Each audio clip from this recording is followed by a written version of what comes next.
Hi, my name is Marcus, and welcome back to the channel.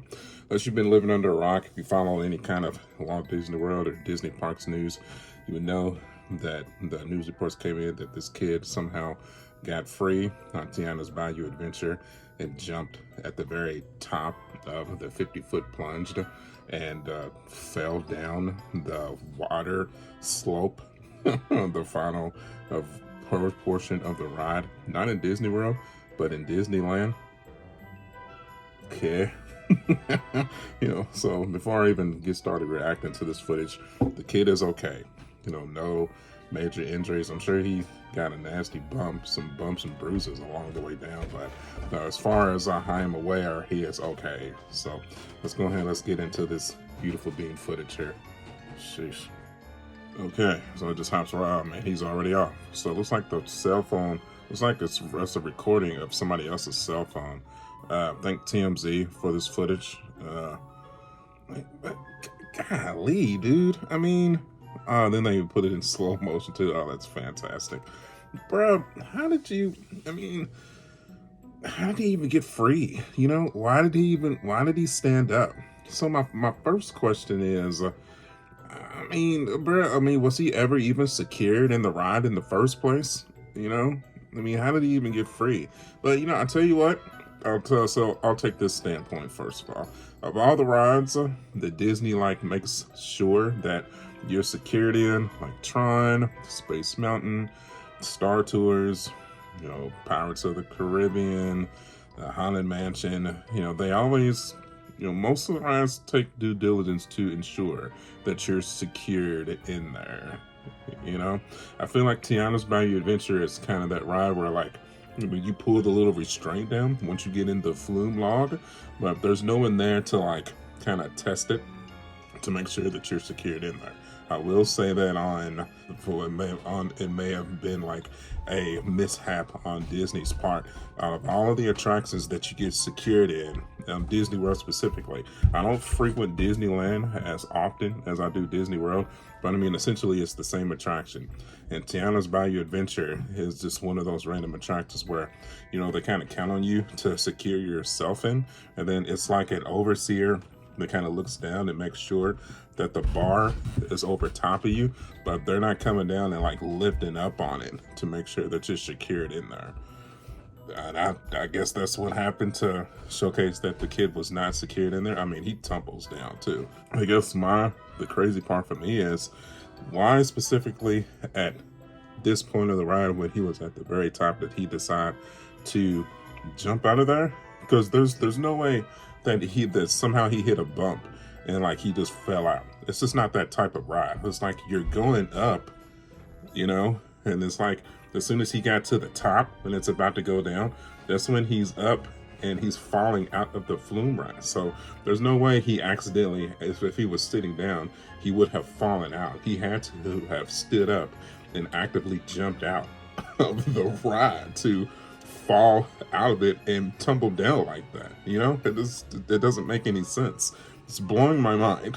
I guess to rewind myself back a little bit, maybe he suffers from anxiety. Maybe he was having a severe anxiety attack. Maybe he thought his imagination popped in, made him think that the flume ride fall, the plunge, was gonna lead to his demise or whatnot. Maybe he freaked out, hopped out. Maybe look at it from a comedic aspect.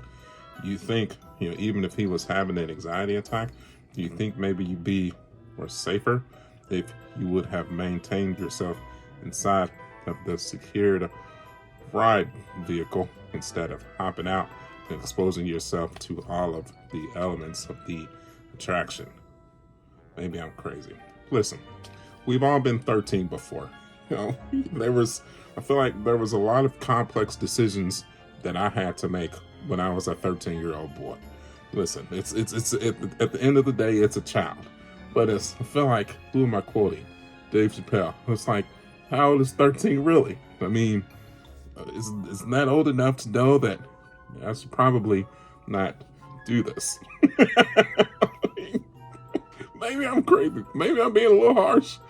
But it is what it is, dude. I'm sorry. Sometimes he has to be some kind of cognitive thought in there, you know?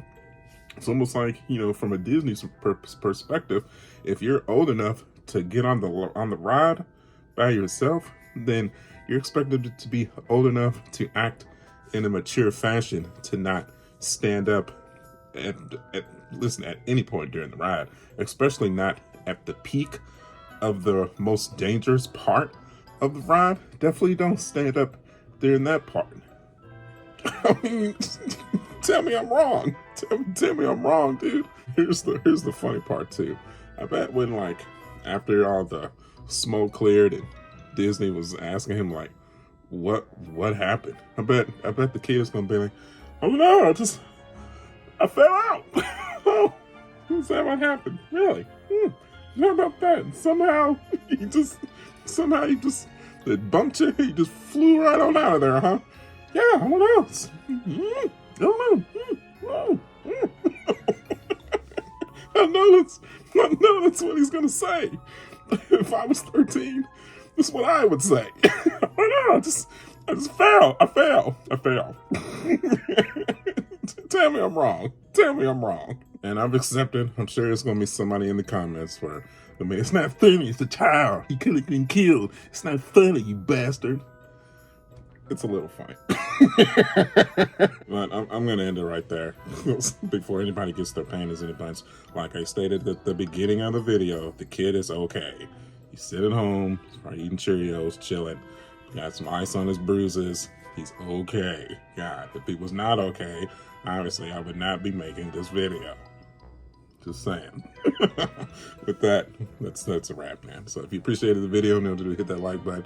Really appreciate that. If you want to see more shenanigans just like this, I take my family to Walt Disney World 3 to 4 times a year. Disney Cruise Line, Disneyland, etc. So we also cover all of the craziness that, you know, follows Disney World. You know, I've been debating on covering the craziness of the air conditioners being shut off at Wilderness Lodge. We'll see. It's been off for like a week now. People just in there melting. Jesus Christ. So you can follow me at youtube.com/MartinJakes79. I'm also on Facebook, Instagram, and TikTok. As always, my friends, thank you guys for the years of support, and I'll see you on the next one. I'll catch y'all later. Bye.